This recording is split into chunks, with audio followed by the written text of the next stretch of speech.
हरे कृष्ण। ओम नमो भगवते वासुदेवाय। ओम नमो भगवते वासुदेवाय। ओम नमो भगवते वासुदेवाय। हरे कृष्ण। चलिए, आई होप सब सही हो, सब अच्छा चल रहा हो। सब बढ़िया। हरे कृष्णा जी। हरे कृष्ण। Very nice. हरे कृष्णा।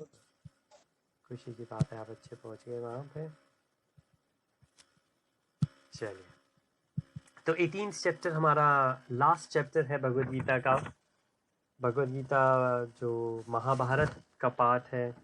और अगर हमें ध्यान हो, शुरू में हमने बिल्कुल सबसे पहले चैप्टर शुरू करने से पहले हमने एक सेशन किया था जिसके अंदर हमने बात करी थी कि वेद पुराण, उसके बाद उपनिषद, जितना भी वैदिक लिटरेचर है उसको हम दो हिस्सों में बांट सकते हैं।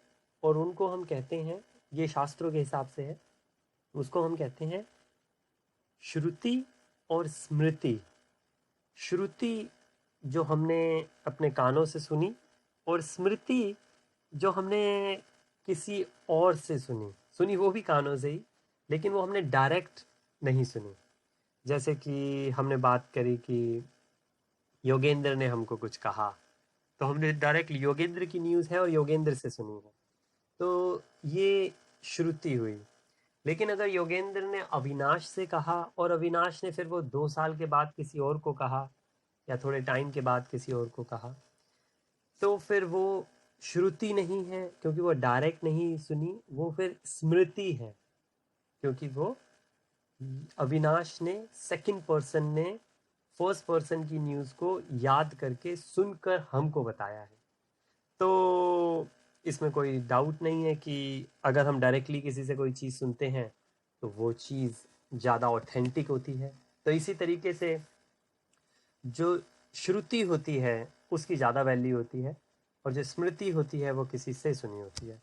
हमारे मोस्टली जितने भी पुराण हैं, हम जैसे हमने अगर नारद पंचरात्र है, या वरुण पुराण है, या भगवत पुराण है, तो इसमें बताते हैं कि ये किसने किसको सुनाया, ऐसे करके रहता है कि, कि इसमें इतने साल पहले ये मुनि ने, जैसे जैमिनी मुनि ने, मार्कंडे, अगर मार्कंडे पुराण ने, छोटा सा है, 10,000 का, 10,000 वर्सेस हैं उसमें, और बहुत पावरफुल है। जैसे मांडुक्य उपनिषद पावरफुल माना जाता है, बहुत छोटा है। ऐसे ही हम जो देवियों की बात करते हैं वो उसके अंदर आती है। और मार्कंडे मुनि एक बहुत मुनि हुए हैं जो मानते हैं कि अभी भी हैं, अमर हैं। ऐसे 12 महाजन हैं, उनमें से एक उनका भी नाम आता है। तो 12 महाजन से थोड़े से वो डिफरेंट है, लेकिन मार्कंडे मुनि अभी भी हैं, ऐसा माना जाता है। तो जैसे नारद मुनि ने भगवान को कहा था कि भाई मेरे को आपकी माया देखनी है, ऐसे अलग अलग समय अलग अलग लोगों ने कहा जो भगवान से डायरेक्टली इंटरेक्ट कर सकते थे। या मार्कंडे मुनि ने कभी देखा नहीं था, जैसे नारद मुनि तो जा सकते हैं भगवान के पास। उनके तीसरा अवतार जो नारद मुनि का हुआ, पहले उनके 2 अवतार अलग हुए थे, लेकिन जो आखिरी में जो नारद मुनि का अवतार हुआ वो फिर संपूर्ण पूर्ण अवतार है। तो मार्कंडे मुनि ने भी यही कहा था कि मुझको जो उन भगवान के बारे में ध्यान था, उससे मिलकर, उससे जानकर, वो और भगवान से ये पूछना चाहते थे कि मुझे माया दिखाओ। तो भगवान ने उनको अपनी माया का, जैसे वरुण पुराण के अंदर, सॉरी वरुण पुराण कह रहा हूँ मैं, विष्णु पुराण के अंदर, विष्णु पुराण के अंदर जो कृष्ण भगवान ने माया दिखाई नारद जी को, वैसे ही माया का रूप दिखाया मार्कंडे पुराण के अंदर मार्कंडे जी को। तो वो मार्कंडे जी खुद अपनी सुना रहे हैं। तो इसलिए जो मेन मेन है उसको हम श्रुति मानते हैं कि वो हमने डायरेक्टली सुना है, डायरेक्टली जो कहा है। और फिर जैसे महाकाव्य हैं, जैसे रामायण है, तो ये रामायण भगवान राम ने नहीं बताई अपने बारे में, मार्कंडे मुनि ने अपने बारे में खुद ने बताया कि ये मैंने देखा है। तो वो श्रुति है। लेकिन भगवान राम ने नहीं कहा कि ये मेरे साथ हुआ, किसी और ने कहा कि ये भगवान राम के साथ हुआ।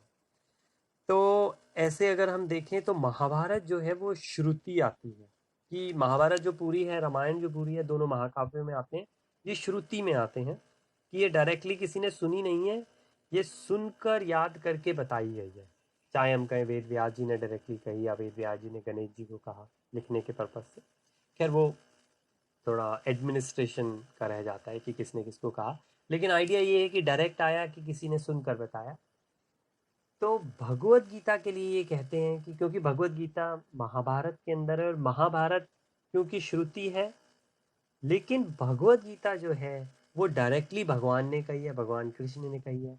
तो भगवत गीता के अंदर, भगवत गीता श्रुति है लेकिन उसके अंदर जो महाभारत श्रुति है, लेकिन महाभारत के अंदर जो भगवत गीता आती है, गलत कहा, महाभारत स्मृति है लेकिन महाभारत के अंदर जो भगवत गीता आती है वो श्रुति है। तो कहने का ये मतलब है कि अगर हम किसी भी और चीज को लें, वेदांत का जो अंत वेदांत मानते हैं, उसका जो सार मानते हैं, वो हम भगवत गीता के अंदर डाल सकते हैं। या फिर उसके बाद जाते हैं तो फिर हम भगवत पुराण में जाते हैं। फिर भगवत पुराण जब हम देखते हैं तो उसके अंदर भी हम बहुत कथाएं जो आती हैं वो बताते हैं कि किसने किससे क्या कहा, लेकिन उसको भी फिर हम स्मृति के रूप में मानते हैं। लेकिन भगवत गीता को हम श्रुति के रूप में मानते हैं, क्योंकि भगवान उवाचा, भगवान ने कहा। तो ये भगवत गीता है। भगवत गीता के हमने 17 चैप्टर्स किए और अब हम 18 चैप्टर पे हैं। अगर हम यहाँ पे देखें तो भगवत गीता के 18 चैप्टर जो है, ये इसको हम अलग अलग भागों में बांट सकते हैं। शुरू के 40 चैप्टर्स अलग और पीछे के 38 चैप्टर्स 38 वर्सेस अलग। तो पूरे चैप्टर के अंदर 78 वर्सेस हैं। पहले जो 40 हैं वो अलग और पीछे के जो 38 हैं उसे अलग कर सकते हैं, तो समझने में थोड़ी सी आसानी रहती है। और इन दोनों को हम 3-3 हिस्सों में बांट सकते हैं, तो पूरे चैप्टर 18 को 6 हिस्सों में बांट सकते हैं। तो जो पहला हिस्सा है अगर हम उसको देखें तो उसके अंदर बहुत, ये पूरी एक तरीके से जैसे चैप्टर 2 में हमने कहा, ऐसे ही चैप्टर 18 में भी ऐसे ही रहेगा कि समरी है। बहुत सारी चीज़ें जो भगवान पहले बता चुके हैं उसको अलग अलग ढंग से यहाँ पे बताया जाएगा।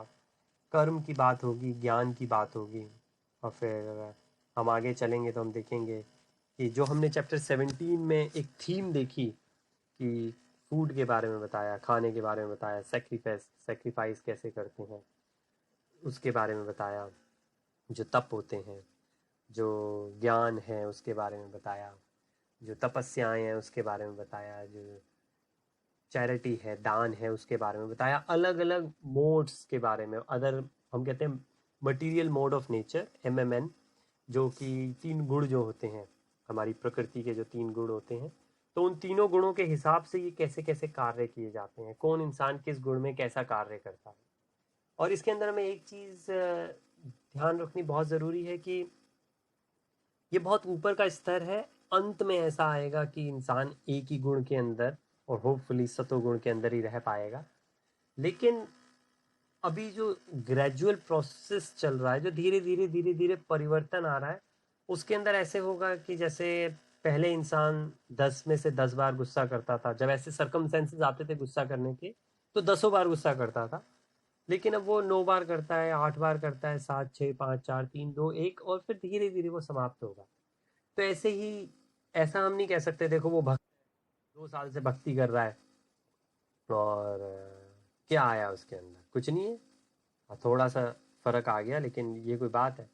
तो जैसे हम ब्रह्मा जी के बारे में कहें कि भाई ब्रह्मा जी अपनी, उनकी एक लड़की थी सरस्वती जी, उनके पीछे वो भागे तो मोह में आके, तो हम कहें कि ये क्या ब्रह्मा जी है। लेकिन ये एक इंसिडेंट हुआ हमारे, अगर देखें तो हजारों करोड़ों सालों के अंदर एक इंसिडेंट ऐसा हुआ। ऐसे ही इंद्र बहुत होते हैं, उसमें से एक इंद्र ऐसा हुआ जिन्होंने मुनि की पत्नी के साथ में गलत संभोग किया उनका रूप लेके, लेकिन अदरवाइज वो अपनी लाइफ के अंदर, और बाकी जो इंद्र हुए वो सभी अच्छे हुए थे और इसी वजह से वो इंद्र बन पाए। तो इस चीज़ को हमको देखना बड़ा ज़रूरी है। कहीं ऐसा ना हो कि भगवत गीता का ज्ञान लेने के बाद हमारे दिमाग में ये आ जाए कि भगवत गीता में इस चैप्टर में ये लिखा है, तो अगर इंसान ये नहीं कर रहा या पूरी तरीके से नहीं कर रहा तो इसका मतलब वो सत्वगुण में नहीं है।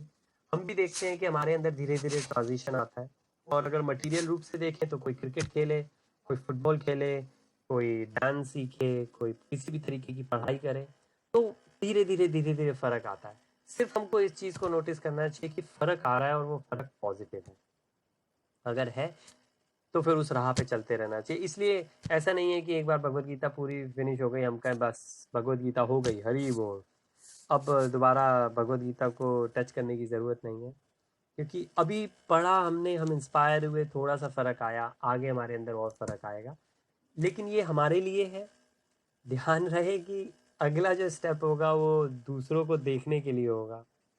क्योंकि ये ज्ञान लेने के बाद काफ़ी लोगों के अंदर ये आ जाता है कि वो कंपेयर करने के बाद ये कहते हैं कि दुनिया में सारे के सारे पागल हैं, बावले हैं, गंदे हैं, तमोगुण में लगे हुए हैं। लेकिन हम जब अपने लिए कह रहे हैं तो हम उनके लिए भी कहेंगे कि वो लोग बुरे नहीं हैं, उनके अंदर जो आदतें हैं वो बुरी हैं। वो लोगों के अंदर जो गुण हैं, वो गुण उनसे कर्म करा रहे हैं, उनके जो पिछले कर्म हैं वो उनसे कर्म करा रहे हैं। और जब हम देखेंगे चैप्टर 18 का जो सेकंड पार्ट रहेगा, 19 से लेके 40 तक बीच का जो पार्ट रहेगा, उसके अंदर हम देख पाएंगे कि और गुणों के अंदर लोग कैसे काम करते हैं। तो हमारे साथ भी ऐसा नहीं होगा कि हम हर समय सतोगुण में काम करेंगे, कभी रजोगुण में आ जाएंगे, कभी तमोगुण में आ जाएंगे, डिपेंड करता है कैसा सर्कमस्टेंसेस चल रहा है। तो हम कभी भी किसी और को ऐसे जज नहीं कर सकते, हर इंसान की अपनी यात्रा है। तो एक ये कभी कभी साइड इफ़ेक्ट हो जाता है। तो मेरी हाथ जोड़ के सबसे प्रार्थना है कि प्लीज़ ये साइड इफ़ेक्ट ना लीजिएगा।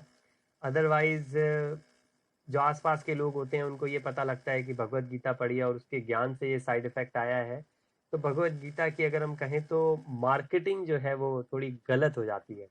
और जो लोग शायद किसी वजह से भगवत गीता पढ़ते या पढ़ पाते, वो अब उससे दूर होने लगते हैं। और ऐसा कई बार होता है, कई बार ऐसा होता है। तो चलिए इस पॉजिटिव नोट के साथ में हम चैप्टर 18 शुरू करते हैं। जो सबसे पहला चैप्टर है, चैप्टर 18 का जो पहला सेक्शन है, शुरू के 12 जो श्लोक हैं वो ऐसे रहेंगे जैसे कि कर्म योग के बारे में बात हो रही है, और सन्यासी त्यागी कौन होते हैं, और फिर भगवान एंड में बताएंगे कि जो सतोगुण है उसके अंदर कैसे। और तो ऐसा लगेगा कि शुरू के जो पहले 6 चैप्टर हैं जिसको हम कहते हैं कर्म योग, उसके बारे में बात हो रही है। फिर जब हम 13 से 28 जाएंगे तो हमें ऐसा लगेगा कि 13वें चैप्टर से 17वें चैप्टर जो ज्ञान योग है उसके बारे में बात हो रही है। और फिर हम आगे भक्ति पे मूव होंगे, तो या फिर हम निष्काम कर्म योग पे मूव होंगे। तो भक्ति से निष्काम कर्म योग या निष्काम कर्म योग से भक्ति, या दोनों साथ साथ ऐसे चलेगी। तो चलिए हम शुरुआत करते हैं। अब तक जो कहा अगर उसके अंदर कोई डिस्कशन पॉइंट हो तो प्लीज़ कहिएगा। नहीं तो चलिए हम शुरुआत करते हैं। चैप्टर 18 का पहला श्लोक। अर्जुन ने कहा, हे महाभाव, मैं त्याग का उद्देश्य जानने को इच्छुक हूँ। और हे केशुदन, हे ऋषिकेश, मैं त्यागमय जीवन, संन्यास आश्रम का भी उद्देश्य जानना चाहता हूँ। तो यहाँ पे 2 चीज़ अर्जुन ने कही, और अगर हम देखें तो काफ़ी सिस्टमेटिक, काफ़ी लॉजिकल रहता है। तो अर्जुन ने कहा कि त्याग का उद्देश्य, ये त्याग, और ये वो त्याग है जो भी कर सकता है। हमने देखा चैप्टर 17 में भगवान ने अलग अलग तरीके के त्याग बताए, शरीर का त्याग बताया, तपस्याएं बताई, त्याग बताए। तो उसके ऊपर भगवान ये पूछ रहे हैं, अर्जुन, भगवान ने जब ये कहा कि इस तरीके का है, तो अर्जुन अब ये पूछ रहे हैं आपने बताया तो सही इस गुण के अंदर ऐसे होते हैं, और बाद में फिर भक्ति के बारे में भी थोड़ा सा बताया। अभी मैं जानना चाहता हूँ कि कोई इंसान करे तो करे क्यों? कि अगर आप कहो कि सतोगुण में ही करना है तो क्यों? हालांकि भगवान पहले बता चुके हैं कि सतोगुण में होगा और वो ही उससे परे जा सकता है और फिर मुझसे मिल सकता है। लेकिन यहाँ पे अर्जुन और अच्छे से पूछ रहे हैं कि क्या है। तो ये जो त्याग पूछा, इस त्याग को हम इंग्लिश में कहते हैं रेनन्सिएशन। ये वो है जो हम कहते हैं कि कर्मों का त्याग नहीं करना, कर्मों के फलों का त्याग करना। तो यहाँ पे अब ये पूछ रहे हैं उसका उद्देश्य क्या है। तो इसलिए हम कह रहे हैं कि यहाँ पे कर्म योग की बात होगी, क्योंकि त्याग क्या करना है, त्याग इच्छाओं का त्याग करना है, कर्मों का त्याग नहीं करना। ये चीज़ बार बार आती है। और दूसरी चीज़ कि सन्यासी जो होते हैं वो, उनका क्या उद्देश्य होता है, क्योंकि वो तो सब कुछ कर्म वगैरह सब छोड़ के चले जाते हैं। अगर हम देखें तो हमारे 4 जो हैं आश्रम, उसमें से सबसे आखिरी आश्रम सन्यास आश्रम है। और सन्यास आश्रम का मतलब होता है वानप्रस्थ के बाद सन्यास आता है। सन्यास का मतलब है कि आपने सब छोड़ दिया। तो कह रहे हैं कि त्याग का क्या उद्देश्य है और जो सन्यास में त्याग ले लेता है उसका क्या उद्देश्य है।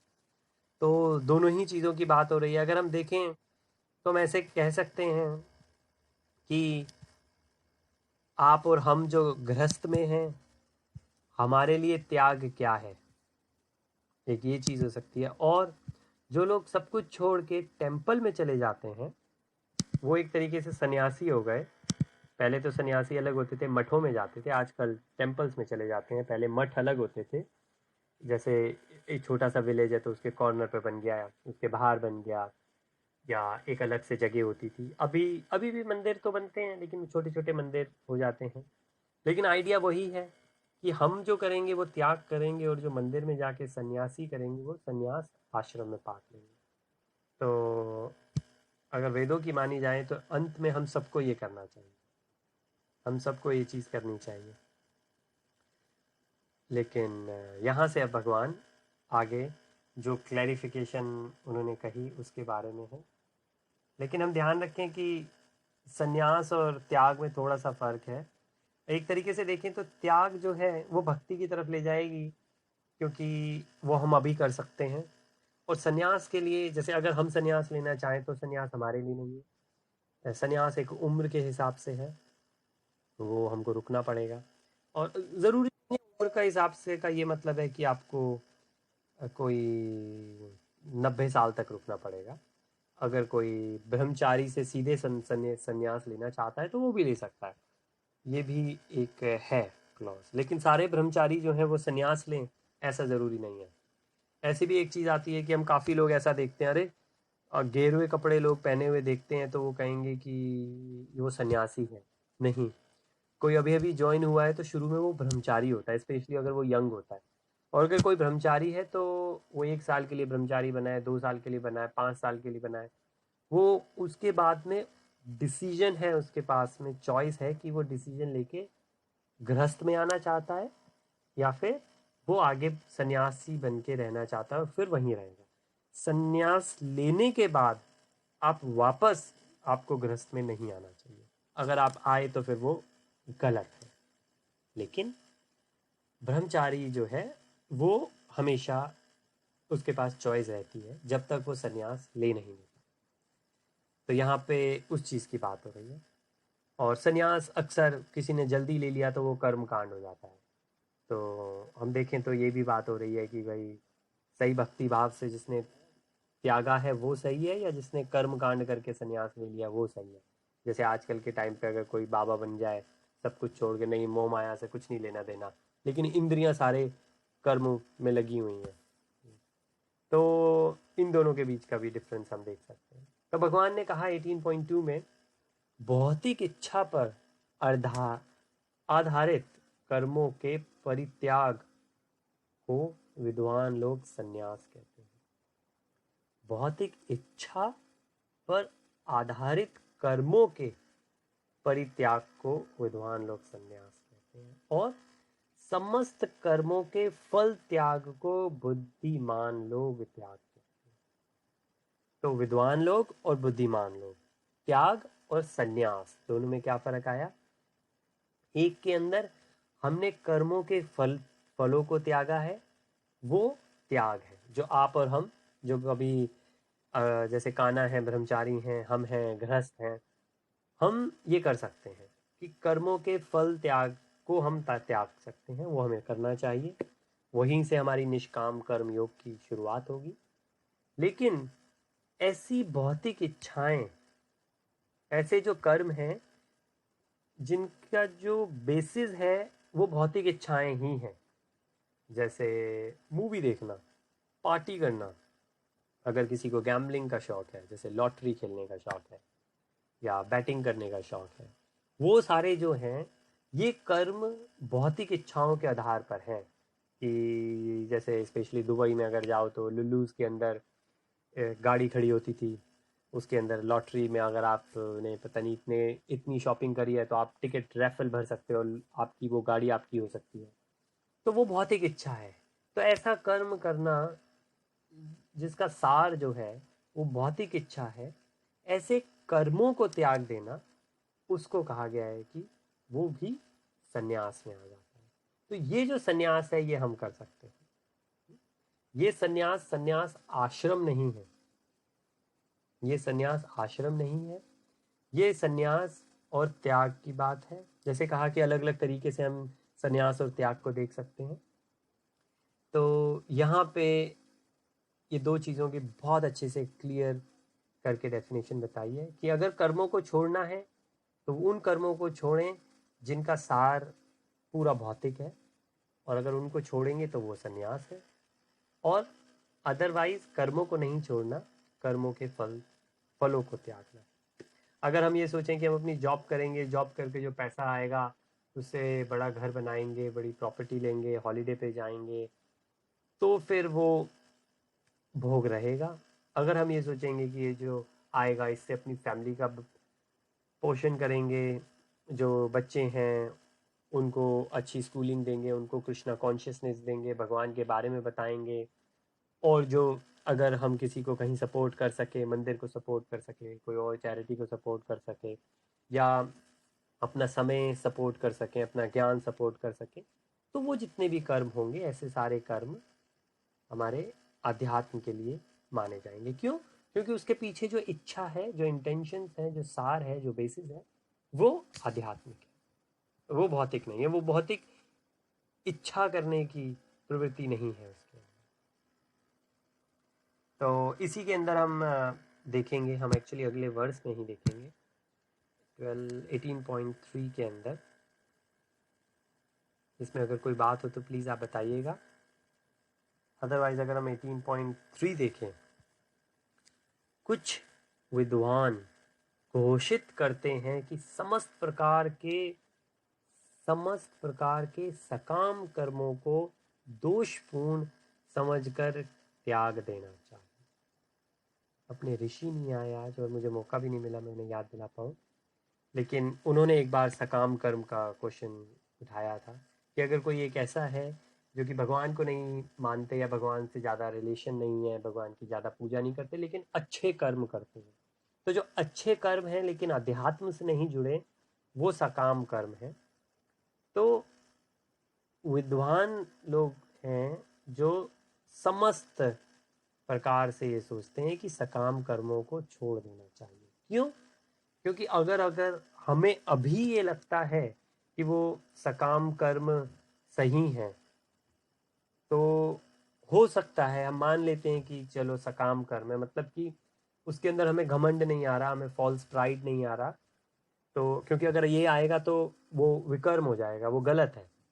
लेकिन अगर ऐसा अभी नहीं आ रहा तो वो आगे आ सकता है, और अगर हम उसको अध्यात्म से जोड़ देंगे, हम ये सोच के करेंगे कि ये भगवान के लिए ही कर रहे हैं, तो फिर उसके अंदर कभी हम अपने आप को नहीं डालेंगे। डाल सकते हैं, ऐसा ज़रूरी नहीं है। कोई अगर आज भक्त है तो कल वो गिर नहीं सकता, बिल्कुल गिर सकता है, अगर स्पेशली वो एक लेवल के ऊपर नहीं पहुंचा तो।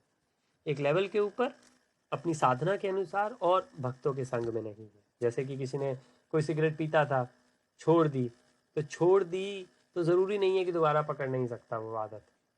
अगर वो जिस भी वजह से वो छोड़ पाया, उस जैसे कुछ लोग दूसरी आजकल देने लग गए हैं कि मुंह में वो चबाते रहो, वो दवाई लेते रहो, ऑल्टरनेटिव, या फिर संग, अगर उनको दोबारा से ख़राब मिल जाए तो फिर वो चीज़ें हो सकती हैं। किंतु अन्य विद्वान मानते हैं कि यज्ञ, दान तथा तपस्या के कर्मों को कभी नहीं त्यागना चाहिए। तो ये भगवान दोनों ऑप्शंस दे रहे हैं, इसके बारे में और आगे क्लियर करेंगे और चैप्टर 17 में इसके बारे में थोड़ा बहुत बताया ही है कि किस तरीके से ये तीनों चीज़ें हम करते हैं, यज्ञ, दान, तपस्या। कुछ लोग बिल्कुल इस सब को छोड़ने को कहेंगे कि ये गलत ही है, लेकिन कुछ लोग ये कहेंगे नहीं ऐसा क्यों कि गलत है, क्योंकि ये सतयुग में भी तो, सत्य भाव में भी तो कर सकते हैं, सतोगुण में भी तो कर सकते हैं। ऐसे ही जैसे हमने कहा कि कोई कहेगा नहीं पैसों को बिल्कुल हाथ नहीं लगाना, तो कोई ये कहेगा कि ऐसा क्यों, पैसे में ऐसा क्या है। भाई हर चीज़ को जब भगवान से जोड़ के देख सकते हैं तो पैसे को क्यों नहीं, पैसे को भी देख सकते हैं।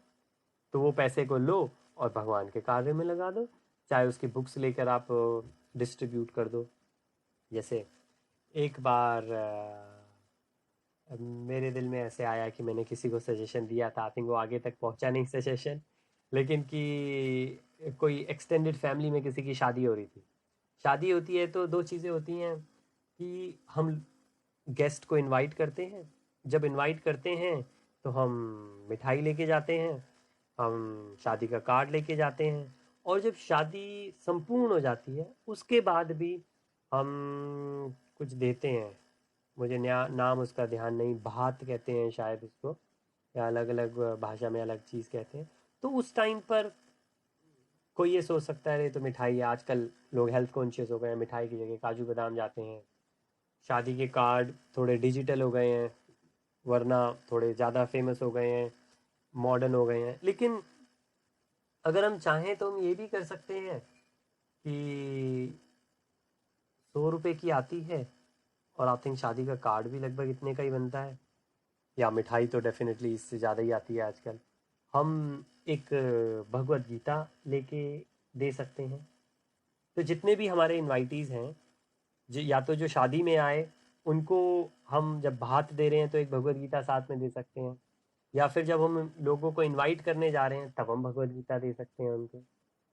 तो इससे दोनों चीज़ें होंगी। एक तरीके से हमने जिस टेम्पल से ये भगवत गीता खरीदी उस टेम्पल के अंदर दान हो गया, कि माने हमने 50,000 रुपये की भगवत गीता खरीदी, इतने की लगभग हम शायद मिठाई भी खरीद लेंगे, या 20,000 की, जितने की भी होंगी उतने ही इक्वलेंट हम अगर ज़्यादा ना भी करें। और दूसरी चीज़ ये हुई कि जो चीज़ मटेरियल थी, जो हम मिठाई लेके जा रहे थे या शादी का कार्ड दे रहे थे, अब वो अध्यात्म के अंदर बदल गई। ज़रूरी नहीं है जिस इंसान को हम देंगे वो पढ़ लेगा, लेकिन अगर 100 में से किसी एक ने भी वो पढ़ी तो आई थिंक 100 भगवत गीता बांटने का फल मिल गया। फल आपको नहीं मिला, उसको मिल गया। तो इस तरीके से हम छोटी छोटी चीज़ें हैं जो कि हम कर सकते हैं, जैसे यज्ञ, ध्यान, तपस्या। कुछ लोग ऐसा मानेंगे कि उनको त्याग देना चाहिए, और कुछ लोग ऐसा मानेंगे कि इसे कभी नहीं त्यागना चाहिए, इसको प्यूरिफाई करना चाहिए। जैसे कुछ लोग ये कहेंगे कि भाई सेंसेस को कंट्रोल करना चाहिए, जैसे विपश्यना में करते हैं, बुद्धिज्म में कहते हैं। लेकिन कुछ लोग ऐसा कहेंगे कि इसको, सेंसेस को कंट्रोल करना बहुत मुश्किल है, कर पाए तो बहुत ही अच्छी बात है, लेकिन बहुत ही मुश्किल है, हमने अपना एक्सपीरियंस से देख सकते हैं। इसलिए इंगेज करना ज़्यादा अच्छा है। तो यहाँ पे भगवान अलग अलग बता रहे हैं और आगे कंफर्म भी बताएंगे, लेकिन इस तरीके से हम देख सकते हैं कि अर्जुन ने जो पूछा भगवान ने डायरेक्ट आंसर दे दिया, और अब भगवान और बता रहे हैं, अपनी तरफ से बता रहे हैं। और हम ये और देखते हैं टीचर और स्टूडेंट के बीच की अक्सर ये बात रहती है, जैसे द्रोणाचार्य जी के साथ हुआ। द्रोणाचार्य जी के अपने लड़के थे, तो वो उनको नहीं सिखा पाए, लेकिन अर्जुन को उन्होंने सिखाया कि ब्रह्मास्त्र को वापस कैसे लेते हैं। जब आखिरी में अश्वत्थामा जी ने ब्रह्मास्त्र छोड़ा पांडवों के बीच में और वेद व्यास जी बीच में आए और उन्होंने दोनों को कहा आप अपना वापस ले लीजिए ब्रह्मास्त्र, तो अर्जुन ले पाए। और उन्होंने किन से सीखा था? अश्वत्थामा जी के जो पिताजी थे द्रोणाचार्य जी, उन्हीं से सीखा था। लेकिन फिर भी वो खुद नहीं सीख पाए, अपने बच्चे को वो सिखा नहीं पाए, वो या वो अपने पिताजी से सीख नहीं पाए। तो होता ऐसे है। और अगेन हम अपने पर्सनल एक्सपीरियंस से देख सकते हैं कि टीचर और स्टूडेंट का जो रिलेशन होता है, शुरू में स्टूडेंट पूछता है, लेकिन बाद में टीचर स्टूडेंट की श्रद्धा को देखकर अपनी तरफ से जितना होता है वो स्टूडेंट्स को सिखाता है कि भाई मतलब आप के अंदर आप जो सीखना चाहते हो या आपकी लगन देखकर तो आनंद है, मैं आपको और अगर आप इंटरेस्टेड हैं तो और कुछ नहीं। जैसे द्रोणाचार्य जी ने ये भी कहा कि लगता है कि अर्जुन तुम मेरे पास ऐसा कुछ नहीं छोड़ोगे कि मैं तुम्हें सिखा पाऊँ, कि मतलब जो कुछ मैं सिखा सकता हूँ तुम सभी ले लोगे मुझसे। तो यहाँ पे भी बिल्कुल वही हो रहा है। शुरू में अगर हम देखेंगे शुरू के चैप्टर्स में, तो अर्जुन पूछेंगे क्वेश्चन, अर्जुन ने क्वेश्चन पूछे और भगवान ने आंसर दिए, फिर भगवान रुक गए, फिर अर्जुन ने क्वेश्चन पूछे, फिर भगवान ने आंसर दिए, ऐसा चला। धीरे धीरे धीरे जब हम एंड में आते हैं, स्पेशली जैसे अभी आए, अर्जुन ने सिर्फ एक क्वेश्चन पूछा और वो भगवान ने उसका डायरेक्ट आंसर दे दिया। अब भगवान वेट नहीं करेंगे अर्जुन के क्वेश्चन पूछने का, भगवान अपनी तरफ से बताते चले जाएंगे अर्जुन को। तो पिछले के चैप्टर अगर हम नोटिस करेंगे तो ऐसे ही हुआ, और आगे के चैप्टर हम नोटिस करेंगे तो डायरेक्ट क्वेश्चन आंसर होते हैं। तो इसलिए आगे हम देखेंगे कि कैसा है। अगर हमने 13 देखा, अगर कोई 13 के अंदर बात हो तो प्लीज़ बताइएगा अपनी तरफ से, या अगर आपने तात्पर्य पढ़ा हो तो उसके लिए। तो अगर अब अभी हम देखें 4 में, तो भगवान क्या कह रहे हैं, हे भरत श्रेष्ठ, अब त्याग के विषय में मेरा निर्णय सुनो। तो जो अर्जुन ने पूछा वो भगवान ने 18.2 में बता दिया, लेकिन अब और उसके बारे में डिसाइड करके डिटेल में मेरे निर्णय सुनो, मतलब निर्णय बता रहे हैं। भगवान ने कहा मेरा मत है, ऐसा मैं मानता हूँ, अभी मैं डिसीजन सुना रहा हूँ। हे निशार्दुल, शास्त्रों में त्याग 3 तरह का बताया गया है। भगवान पहले बता चुके हैं त्याग, जो जिसे हम सेक्रीफाइस कहते हैं, लेकिन हम और उसके बारे में भगवान अब बताने वाले हैं। अगर हम 18.5 में देखें, यज्ञ दान तपस्या के कर्मों का कभी परित्याग नहीं करना चाहिए। तो भगवान ने पहले क्या कहा 18.3 में कि कुछ लोग ये मानते हैं और कुछ लोग ये मानते हैं, लेकिन अब मैं निर्णय करके क्या बता रहा हूँ, मैं ये बता रहा हूँ। अब काफ़ी लोग ऐसे मिलेंगे जो कहेंगे लो ये क्या बात हुई, 18.3 देखो उसके अंदर ये लिखा है।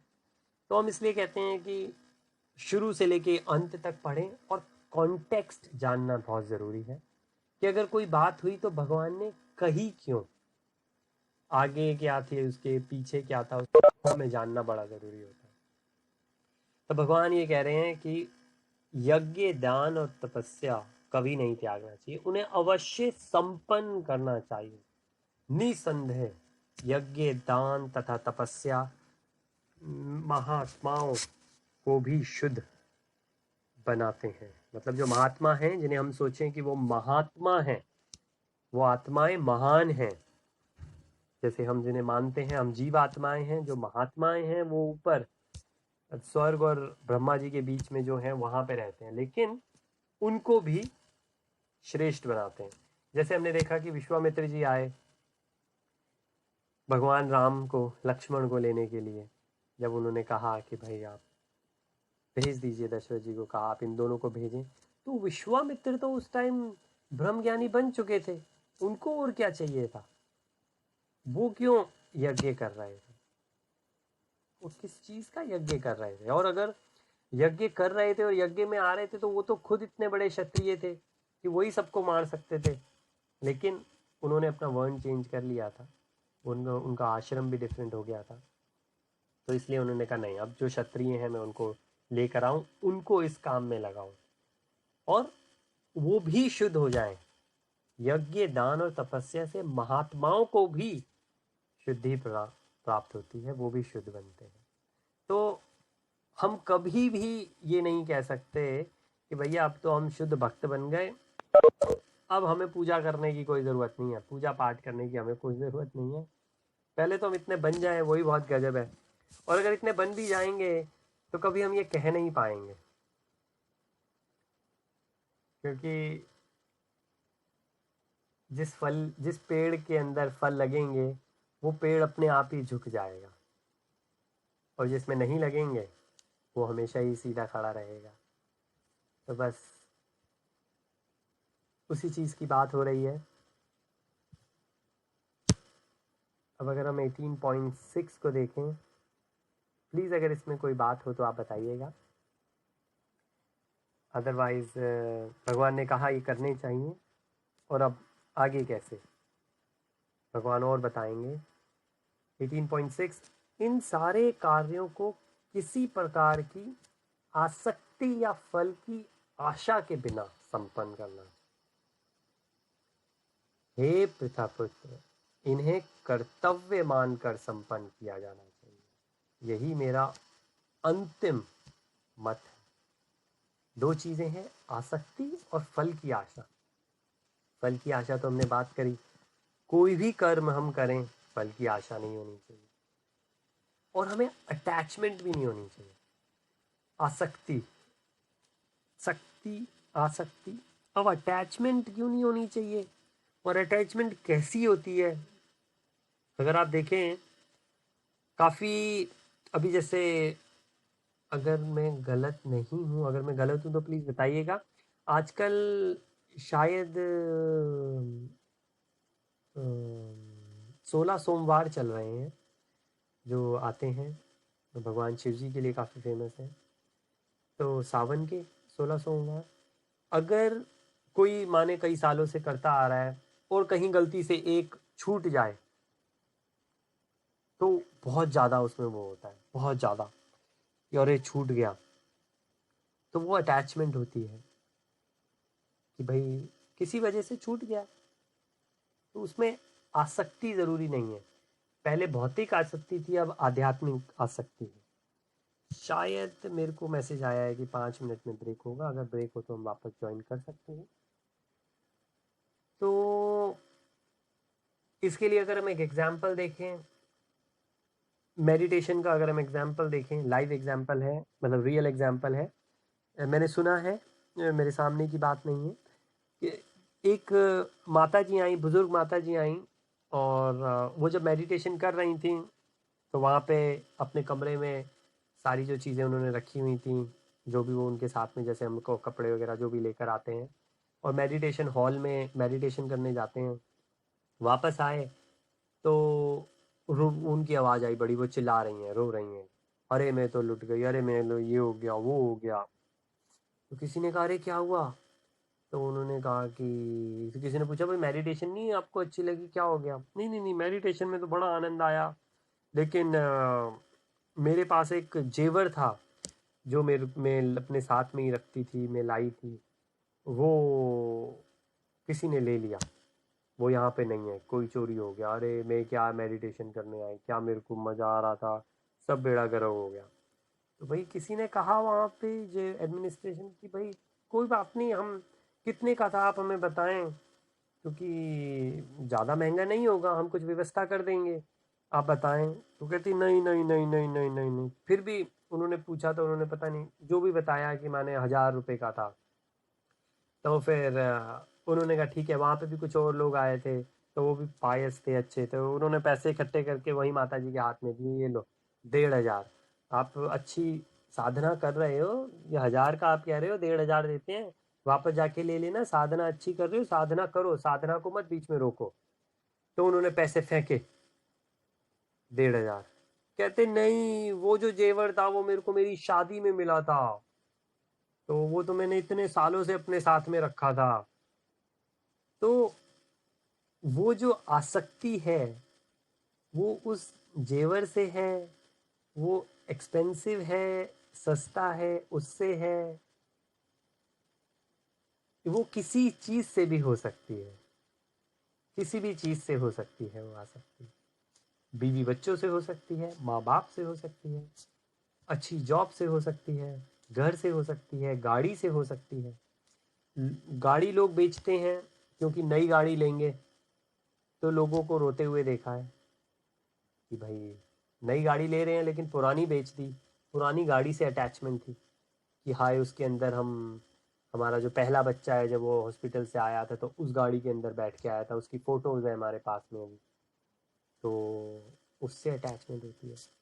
तो कर्म करें, लेकिन फल की इच्छा तो करनी नहीं है, लेकिन आसक्ति के बिना करनी है, कि हम इसलिए नहीं कर रहे हैं कि कोई हमारा रिकॉर्ड बने। कई लोग ऐसा करते हैं कि भाई मैं एकादशी कर रहा हूँ, और इंटरेस्टिंग इनफ आज एकादशी है कि मैं एकादशी कर रहा हूँ और इतने सालों से एकादशी कर रहा हूँ, तो एकादशी हमारी मतलब छूट जाएगी, जैसे कुछ और सर्विस आ जाती है। तो हमको समझना चाहिए कि ये आसक्ति हमारी नहीं होनी चाहिए, फलों की इच्छा भी नहीं होनी चाहिए, लेकिन आसक्ति भी नहीं होनी चाहिए। क्योंकि अगर आसक्ति हुई, जैसे हमने देखा जड़ भरत जो थे, जड़ भरत भरत जो थे, बाद में वो जड़ भरत बने थे, भरत जो थे वो सब कुछ राज्य अपना इतना बड़ा छोड़ के गए थे। मतलब उससे ज्यादा क्या हमारे पास इतना बड़ा राज्य है, इतना बड़ा धन हमारे पास है क्या? वो राज्य छोड़ के गए थे भरत महाराज, चक्रवर्ती राज्य था उनका, चारों दिशाओं में फैला, उसे छोड़ के जंगल में गए थे। लेकिन आसक्ति हो गई एक हिरण से, इसलिए अगला जन्म उनका हिरण का हुआ। तो इस चीज का मैटर नहीं करता हमने कितना छोड़ा है, इस चीज का मैटर करता है कि कहीं हमारे अंदर कोई आसक्ति रह तो नहीं गई। तो भगवान यही कह रहे हैं, ये तीनों कार्य करने हैं, करते रहने हैं, पर कैसे करने हैं? बिना आसक्ति के। आसक्ति नहीं होनी चाहिए किसी भी चीज में, किसी भी चीज में आसक्ति नहीं होनी चाहिए।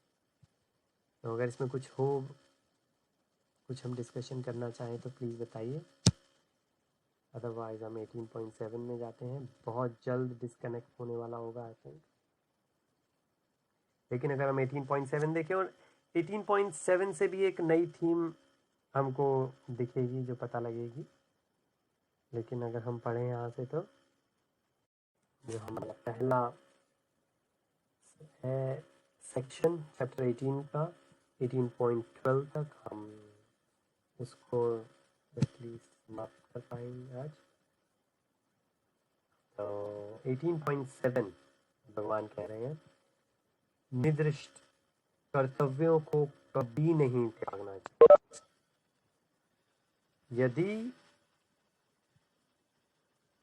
यदि कोई मोहवश अपने नियत कर्मों का परित्याग कर देता है, तो ऐसे त्याग को तामसी कहलाता है। इसका छोटा सा पर्पट है, छोटा सा तात्पर्य, वो भी पढ़ते हैं।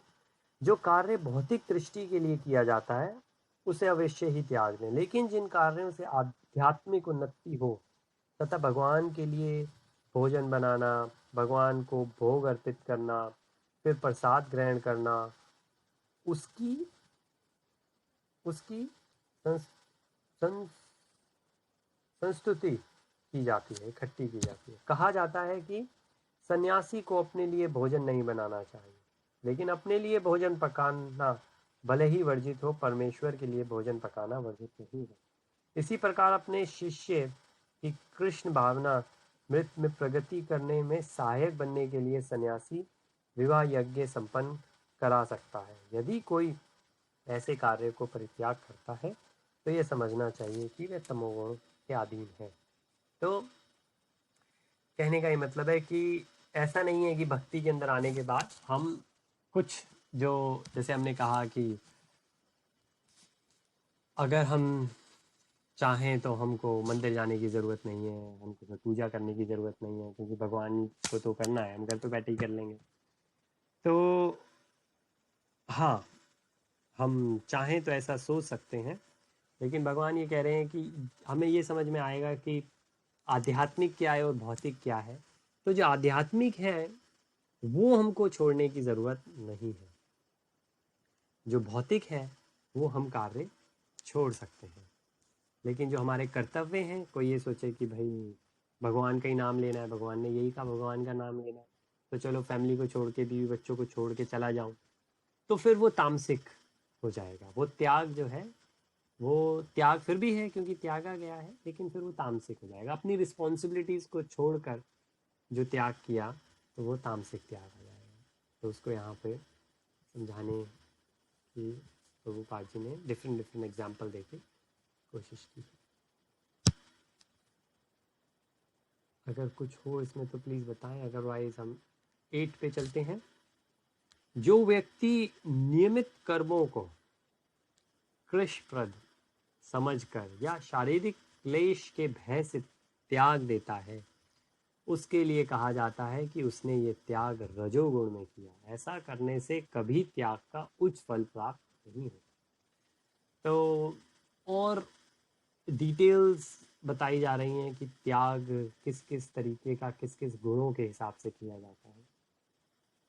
तो शारीरिक क्लेश के भय से, जैसे कि एकादशी के दिन फास्ट रखना होता है, तो कोई कहे कि भगवान का ही तो नाम लेना है, तो इसमें खाने पीने छोड़ने का क्या मतलब है, तो बस ऐसा कर लेते हैं।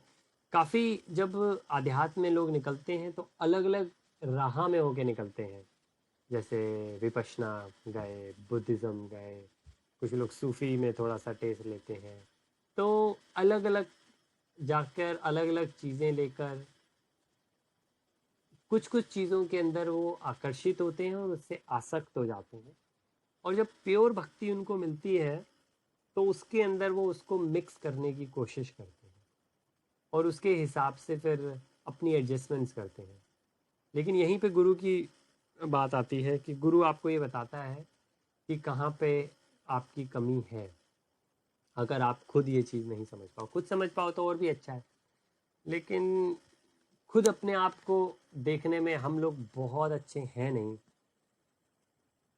अगर हम जीवात्माएं बात करें अपने लिए, हम इतने अच्छे हैं नहीं कि खुद अपने आप को देख पाएँ। लेकिन कुछ लोग देख भी पाते हैं। अगेन, कुछ लोगों को बैडमिंटन पसंद है, कुछ लोगों को क्रिकेट, कुछ लोग भागने के दौड़ खेलना पसंद करते हैं, कुछ लोग टीम वर्क के, कुछ लोग सोलो। तो अलग अलग लोग अलग अलग हैं, अलग अलग लोगों के अलग अलग, जैसे हमने कहा, गुण अपने नेचुरल गुण होते हैं, उसके हिसाब से काम करते हैं। कुछ लोगों के लिए बैठकर मेडिटेशन करना आसान है, कुछ लोगों के लिए वॉकिंग मेडिटेशन करना आसान है। तो सबके लिए अलग अलग बात हम कह सकते हैं, लेकिन एंड में भक्ति तक पहुंचना और निष्काम कर्म योग करना बहुत ज़रूरी है। तो कोई भी चीज़ अगर हम ये सोचें कि नहीं ये शरीर को इससे हमको मिल रहा है, ये है भक्ति के लिए, लेकिन क्योंकि शरीर को नुकसान हो रहा है, तो हम ये नहीं, नुकसान इन द सेंस कि मेहनत हो रही है, जैसे सुबह 4 बजे उठ के मंगला आरती। जैसे कि एक बार प्रभु जी बताते हैं कि गौरांग प्रभु जी बताते हैं कि एक ब्रह्मचारी थे कुछ 6 महीने रह के वो कह रहे हैं टेम्पल से कि अब मैं जा रहा हूँ, घर जा रहा हूँ, बोर हो गया मैं यहाँ पे, मैं नहीं रह सकता। उन्होंने कहा चलिए कोई बात नहीं।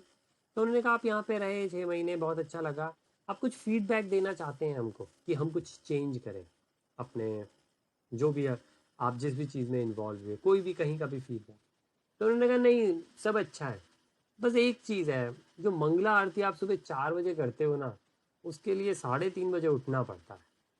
वो मंगला आरती थोड़ी सी लेट कर दो, मतलब 9-10 बजे के आसपास कर दो, बाकी सब सही है। तो क्या होता है उससे, उससे शरीर को कष्ट होता है। सुबह 3:30 बजे उठ के 4:15 4:30 की जो मंगला आरती होती है, तो वही चीज़ भगवान यहाँ पे कर रहे हैं कि ऐसा समझ के, या ऐसा समझ के कि कृष्ण ज़रूरत ही क्या है, ये तो नीचे लेवल की बात है। तो काफ़ी लोग इसको ऐसे समझते हैं कि जब आप जैसे कभी किसी ने कहा कि भाई ऐसा कभी नहीं होगा कि जो नया नया भक्ति में आया है वो 16 माला करेगा या भगवान का नाम लेगा, और जो हो गए 20-30 साल उसके बाद वो ये कहेगा कि भाई 4 माला ही मेरी इतनी गजब होंगी कि वो 16 माला के बराबर है। और मैं मिला कोलकाता में टेंपल के अंदर एक से, तो वो पहले इस्कॉन से जुड़े थे और वहाँ पे मेरे को ज्ञान की काफ़ी बातें बता रहे थे। और रामाकृष्ण परमहंस जी के दुर्गा टेंपल जो है वो रामा परमहंस जी का ही है, उन्होंने ही इस्टेब्लिश किया है, और बहुत प्यारा टेंपल है, बहुत अच्छा है। तो वहाँ पे उनसे बात हुई, तो मैंने उनसे पूछा फिर आप दीक्षित थे इस्कॉन के अंदर, तो अब 16 माला कर पाते हैं आप? क्योंकि उनकी बातों से पता लग रहा था कि वो भक्ति की कम और ज्ञान की बातें ज़्यादा करते हैं। तो वो कहते हैं कि अगर सच्चे मन से इंसान करे तो एक माला भी ऐसी है कि वो 16 के बराबर। मैंने कहा अच्छा, आपकी बात सही है, बिल्कुल सही है, क्यों नहीं सही आपकी बात? क्योंकि अब वो भक्ति की बात नहीं कर रहे हैं, वो ज्ञान की बात कर रहे हैं। वो ये कह रहे हैं कि अगर ऐसा है तो ऐसा भी है। और हम भक्ति योग में ऐसा कहते हैं कि 16 माला करने का उद्देश्य ये है कि टेस्ट आए, और जब टेस्ट आ जाएगा तब इंसान ये नहीं सोचेगा कि 16 हो गए। अभी हम ये सोचते हैं कि 16 हो गई, चलो 16 हुई, आज का कोटा पूरा हुआ, माला एक तरफ रखो भैया, कल दोबारा उठाएंगे। लेकिन जब रुचि आ जाएगी तब इंसान को रोकना पड़ेगा। अजी और भी काम है, माला ही करते रहोगे बैठ के, फिर कितनी हो गई ये नहीं देखेंगे, बिल्कुल नहीं देखेंगे। जैसे कि कुछ घरों में ऐसा कहते हैं, कुछ लोग पूछेंगे अच्छा कितनी रोटी खाओगे, अच्छा इतनी रोटी खा ली। कुछ जने ये कहते हैं अरे गिनते नहीं है भाई, खाने तो जितना खा रहा है बच्चा अच्छी बात है। तो जहाँ प्यार की बात होती है, स्नेह की बात होती है, वहाँ पे इंसान फिर गिनता नहीं है। शुरू में गिनती क्यों हो रही है कि भाई किसी को प्रैक्टिस करनी है तो भाई कम से कम 2 घंटे करनी है ताकि उसका इफेक्ट हो। लेकिन बाद में फिर आपको रोकना नहीं पड़ेगा, आपको रोकना पड़ेगा, आपको मोटिवेट नहीं करना पड़ेगा, क्योंकि वो इंसान खुद मोटिवेट होगा, उसे इसमें इंटरेस्ट आ गया, उसमें उसे रुचि आ गई। तो फिर 16 माला नहीं होगी, ये नहीं करना कि एक माला 16 माला के बराबर है तो हो गया आज का कोटा पूरा। तो फिर ये होगा कि भाई जितना भगवान का नाम लें कम है, जितना लें कम है। माला रख भी दी तब भी भगवान का नाम लिए चले जा रहे हैं, और ऐसा होता है। सोच के देखें, अगर 16 माला करने में 1.25 घंटे लगते हैं या और अच्छे से करी तो 2 घंटे लगते हैं। 2 घंटे से आप अगर हरे कृष्णा कृष्णा कृष्णा हरे हरे, हरे राम राम राम हरे हरे, ऐसे लगातार बोले जा रहे हैं 2 घंटे से, माला हाथ से निकालने के बाद में आपके दिमाग में, आपके मन में, आपकी जुबान पे यही चीज़ चलती रहेगी। और अगर आप कहें भाई हमको तो एक्सपीरियंस है ही नहीं, तो सही बात है, शायद इस चीज़ का एक्सपीरियंस नहीं होगा, लेकिन इस चीज़ का एक्सपीरियंस ज़रूर होगा कि अगर कहीं कोई गाना चल रहा है बॉलीवुड का और हमने उसको सुना, तो हम रियलाइज़ नहीं करेंगे, वो गाना बंद भी हो गया तो भी हम उस गाने को गुनगुना रहे हैं। स्पेशली अगर गाना कोई ऐसा हो जो हमने अपनी जवानी के दिनों में सुना था, बड़े सालों से नहीं सुना और अब सुना, और सुनने के बाद हम चले भी गए लेकिन अब भी हम उसको गुनगुना रहे हैं। तो अगर हम इस चीज़ को देखें तो ये काफ़ी सारी चीज़ें ऐसी हैं भक्ति के अंदर जिसको हम छोड़ने की बात करते हैं।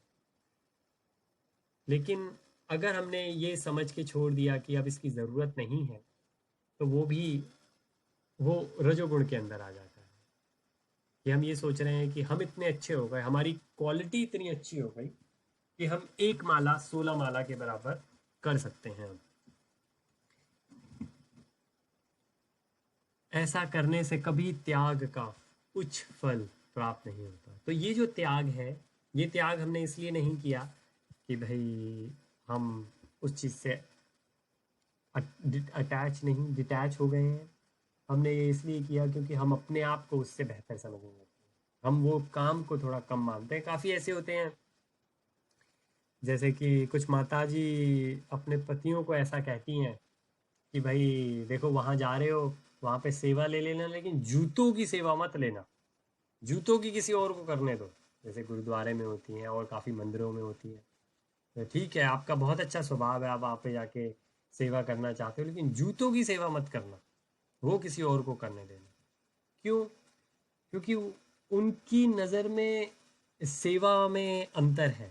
किसी को खाना खिलाना उच्च स्तर की सेवा है, किसी को जूते किसी के लेना या किसी को जूते वापस करना या पहनाना वो नीचे स्तर की है। तो वो जो सेवा है वो फिर सेवा में त्रुटि हो गई। तो ऐसे ही जो त्याग है, वो त्याग में वो त्याग को कंप्लीट नहीं मानेंगे, त्याग का उच्च फल प्राप्त नहीं होगा। अगर इसमें कोई बात हो तो प्लीज़ बताएं, अदरवाइज हम नेक्स्ट पे चलते हैं। हे अर्जुन, अब मनुष्य नियत कर्तव्य को करणीय मान कर करता है कि करना चाहिए, और समस्त भौतिक संगत तथा फल की आसक्ति को त्याग देता है तो उसका त्याग सात्विक कहलाता है। सिर्फ ये कि कर्तव्य है, माँ बाप की सेवा, तो अगेन प्रॉपर्टी के लिए नहीं, उनसे कोई परमिशन चाहिए इसलिए नहीं, क्योंकि वो माँ बाप है और हमारा कर्तव्य है उनकी सेवा करना, सिर्फ इसलिए। और कोई अटैचमेंट भी नहीं है कि भाई हमारे माँ बाप हैं कि इतना गजब बच्चा पैदा किया है इन्होंने, तो इनकी तो सेवा बनती है। नहीं, क्योंकि माँ बाप हैं, हमारा कर्तव्य बनता है, हमें करनी चाहिए। और ऐसी जब सेवा होगी तो वो सेवा सात्विक है। तो हमने देखा तीनों भगवान ने एक एक करके समझाई। हम और डिटेल में इसको देख सकते हैं, लेकिन हम अगले पे चलते हैं। 18.10 सतोगुण में स्थित बुद्धिमान त्यागी, जो ना तो अशुभ कार्य से घृणा करता है न शुभ कर्म से लिप्त होता है, वह कर्म के विषय में कोई संशय नहीं रखता। हमने देखा, और यही एक वर्ष ऐसा है जो पूरे निष्काम कर्म को फलित कर सकता है। जैसे हमने देखा एक हरिदास ठाकुर जी हुए, वो उनके पास जब वैश्या आई तो उन्होंने घृणा नहीं करी उनसे, और कर भी नहीं सकते क्योंकि उनको तो उसके अंदर परमात्मा दिख रहे हैं। और इसी वजह से, उनके संग की वजह से वो जो थी वो बाद में भक्ति करने लग गई। और उन्होंने क्या कहा, उन्होंने सिर्फ इतना कहा कि ठीक है आप बैठे, मैं आपके साथ समय बिताऊंगा जो आप कह रही हैं, लेकिन मेरी माला पूरी हो जाए। लेकिन उनकी माला पूरी नहीं हुई, क्योंकि वो गिनती करके नहीं करते थे, वो रुचि थी उनको, पूरी नहीं होती थी उनकी माला। नेक्स्ट दिन फिर वो आई, उन्होंने कहा बस माला पूरी हो जाए।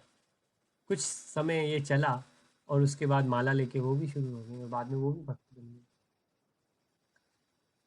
तो अशुभ कार्यों से घृणा नहीं करता, क्योंकि अशुभ कार्य कौन से माने जाएंगे। हाँ, इसका मतलब ये नहीं है कि इंसान चोरी चकारी शुरू कर दे कि भाई ये अशुभ कार्य है, नहीं।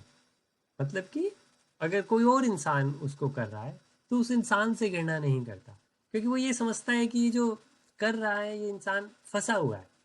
जैसे कि हम गड्ढे से बाहर निकल गए, नहा धो के आ गए, अब कोई दूसरा गड्ढे में गिरा हुआ देख रहे हैं हम, तो हम उसके ऊपर हंस भी सकते हैं, हम ये भी कर सकते हैं बेवकूफ़ है। हाँ, मेरी तरह समझदार होता तो गड्ढे से बाहर निकलता, नहा धो के नए कपड़े पहन के मार्केट में निकलता, देखो क्या गजब लग रहा हूँ मैं। ऐसा सोच सकते हैं। या फिर ऐसा भी सोच सकते हैं कि दुख की बात है, जैसे मैं बाहर निकला, काश ये भी बाहर निकल जाए। जैसे मैं अब गंदा नहीं हूँ, ये भी स्वच्छ हो जाए। जैसे किसी ने मेरी हेल्प करी, काश मैं भी किसी की हेल्प कर पाऊँ। शुभ कार्य में से घृणा नहीं करता, और अशुभ कार्य से घृणा नहीं करता, और शुभ कार्य में लिप्त नहीं होता। मतलब कोई फॉल्स प्राइड नहीं है कि भाई मैं बाहर आ गया, गड्ढे से निकल गया, पहले क्या क्या सोचता था, अब देखो बिल्कुल एक वैष्णव बन गया हूँ। मतलब मेरे माँ बाप को तो मेरे ऊपर गर्व होना चाहिए, कि मैं भगवान के पास जा रहा हूँ, भगवान मेरे दर्शन करें, मैं भगवान का दर्शन करूँ, मैं आ गया, धन्य कर दूंगा सबको। काफ़ी लोग ऐसे होते हैं, भाई हम साल में ये पूजा जरूर करते हैं। नहीं जी, कुछ भी हो हम ये तो करते ही करते हैं। संडे के संडे जाता है बच्चा हमारा वहाँ पे, मंगलवार को तो जी कुछ भी हो जाए ढूंढ के वो ये करता है। क्यों? शुभ कर्म में लिप्त हो, शुभ कर्म करना में कोई दिक्कत नहीं है, लेकिन उसमें लिप्त हो जाना, वह कर्म के विषय में कोई संशय नहीं है। तो हमें ऐसा नहीं करना। अच्छा कर्म कर रहे हैं क्योंकि करना चाहिए, लेकिन इस भावना से नहीं कि हम अच्छा कर्म कर रहे हैं तो उसका हमें फल मिलेगा, या लोगों को हम बताते फिरेंगे उस चीज़ को।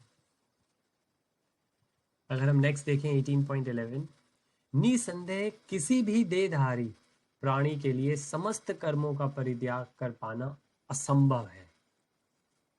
क्लियर, असंभव है। लेकिन जो कर्म फल का परित्याग करता है वह वास्तव में त्यागी है। तो यही चीज पहले भी बताई, अब त्याग के रूप में पूछा तो उसके ऊपर भी बताया कि कर्म, और पहले भी भगवान ने कहा कि कर्म तो करोगे ही करोगे, मेरे को कर्म करने की जरूरत नहीं, ये गुणों के परे मैं हूं, मैंने ही इन गुणों को बनाया, मैं भी फिर भी मैं गुणों में कर्म में रहता हूँ। क्यों? अगर कर्म नहीं करूंगा तो लोगों को गलत हिंट मिलेगा कि कर्म करना बंद कर देना चाहिए अगर आप एक उच्च स्तर के बन गए तो। इसलिए मैं भी कर्म में लगा रहता हूँ, भगवान कह रहे हैं। और फिर अब भगवान यहाँ पे कह रहे हैं कि वो तो असंभव ही है ना कि कर्मों को छोड़ दो सारे, छोड़ ही नहीं सकते। कुछ कर्म करोगे या कुछ कर्म नहीं करोगे, लेकिन कर्मों को नहीं करने के लिए भी जो कर्म करोगे, जो एफर्ट करोगे, वो भी कर्म माने जाएंगे। तो इससे अच्छा ये है कि जो कर्म ड्यूटी है उनको करें और उनकी इच्छा ना करें, तो फिर वो जो सकर्म है वो निष्कर्म या अकर्म बन जाएगा। और 18.12, जो त्यागी नहीं है उसके लिए इच्छा, इच्छ, अनिच्छा, अनिष्ट तथा मिश्रित, ये 3 प्रकार के कर्म फल मृत्यु के बाद मिलते हैं। लेकिन जो सन्यासी है उन्हें ये फल का सुख दुख नहीं भोगना पड़ता। तो जो त्यागी नहीं है, जो भी बताया कि ऐसे त्याग करना चाहिए, जो ऐसा नहीं करता, मृत्यु के बाद उसे बहुत सारी चीज़ें मिलती हैं।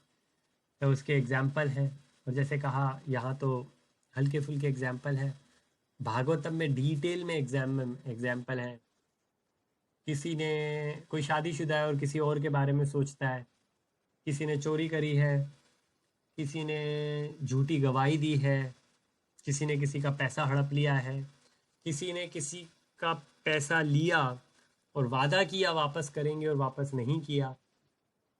ये कौन कौन से नर्क में जाएंगे और उनके साथ में क्या होगा, उसके बारे में डिटेल में बताया है।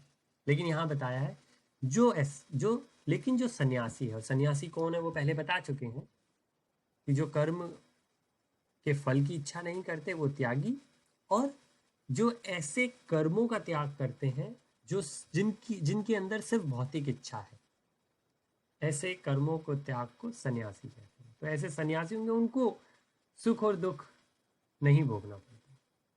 बात की बात हम ना भी माने, जैसे कहें भाई मरने के बाद किसने देखा, हम ना भी माने, इस जन्म के अंदर ही हम देख सकते हैं, क्योंकि हम डुअलिटीज के परे हो जाते हैं। हम जब ये देखने ही बंद कर देते हैं कि क्या अपना क्या पराया, तो किस चीज़ का। भाई अगर आपके 2 बैंक अकाउंट हैं, एक बैंक अकाउंट से पैसा लेके दूसरे बैंक अकाउंट में डाल दें तो कोई दुख होगा? वो बैंक, इस बैंक में पैसा नहीं है, इस चीज़ का दुख होगा नहीं, क्योंकि आप ही का है पैसा, आप ही का है पैसा, हमारे ही बैंक में है। तो सुख किस चीज़ का, दुख किस चीज़ का? जब हम परमात्मा का अंश हैं, बाकी सब परमात्मा का अंश है, तो सभी परमात्मा की तरफ से आ रहे हैं, और जाना भी परमात्मा के लिए। जिस चीज़ के लिए मेहनत करते हैं, कोशिश करते हैं, घमंड करते हैं, वो सब क्षण भंगुर है। हाँ, वो क्षण 1 सेकंड का हो, 1 मिनट का हो, 1 हफ्ते का हो, 1 घंटे का हो, 1 साल का हो, ये कहना मुश्किल है, लेकिन टेम्परेरी है, ख़त्म होगा ही होगा, नष्ट भंगुर। तो अगर हम इतना ध्यान रखते हैं तो कभी भी आसक्ति नहीं होती है। इस चीज़ से आसक्ति करें, भगवान कहते हैं कि चैप्टर 2 के अंदर, कि तुम ऐसे लोगों के लिए शोक कर रहे हो जो शोक करने योग्य नहीं है। अगर आप उनको आत्मा मानो तो आत्मा मरेगी नहीं, शरीर मानो तो वो मरेगा ही मरेगा, और कर्म मानो तो ये लोग हैं जो कि कर्म करने हैं। किसी ने पूछा एक महाराज जी से कि महाराज अच्छे लोगों के साथ में बुरा क्यों होता है? तो इसका भी एग्जाम्पल, इसकी काफ़ी जस्टिफिकेशंस आती हैं, लेकिन उस टाइम महाराज जी ने क्या कहा, ये अच्छे लोग हैं कौन, कौन है अच्छे लोग? और सही बात है, हमको लगता है कि वो अच्छा है, पर कौन अच्छा है? कौन से अच्छे कर्म कोई भी इंसान कर रहा है? हाँ, रिलेटिव हो सकता है कि उसने 4 झूठ बोले तो उसने एक ही बोला। कि वो 9 बजे उठता है तो शायद वो 4 बजे उठ जाता है, थोड़ा सा फर्क हो सकता है, लेकिन कमियां तो सब में ही है। शुद्ध भक्त है कौन? और जो शुद्ध भक्त नहीं है, वैसे तो हम सारे ही आध्यात्मिक जगत में थे, हम वहां से गिरे इसलिए हैं क्योंकि हमारे अंदर कमियां थी। तो अच्छा है कौन? तो चलिए, ये जो 18 चैप्टर के फर्स्ट 12 वर्सेस हैं, ये एक थीम के ऊपर है। जैसे हमने देखा त्याग के ऊपर, कर्म किस तरीके से हम कर सकते हैं उसके ऊपर, कर्म फल की अच्छा ना करना, ऐसे कर्म फलों को त्याग देना जिनके पीछे सिर्फ भौतिक सुख है, भौतिक तृप्ति है, उसको संन्यास कहना। ये पहले 12 वर्सेस हैं। तो टाइम यहाँ पे ओके 12 मिनट्स पास हो गया। तो चलिए हम यहीं से इसके आगे से कल शुरुआत करते हैं। कल फ्राइडे है जी, बिल्कुल हम यहीं से आगे करते हैं।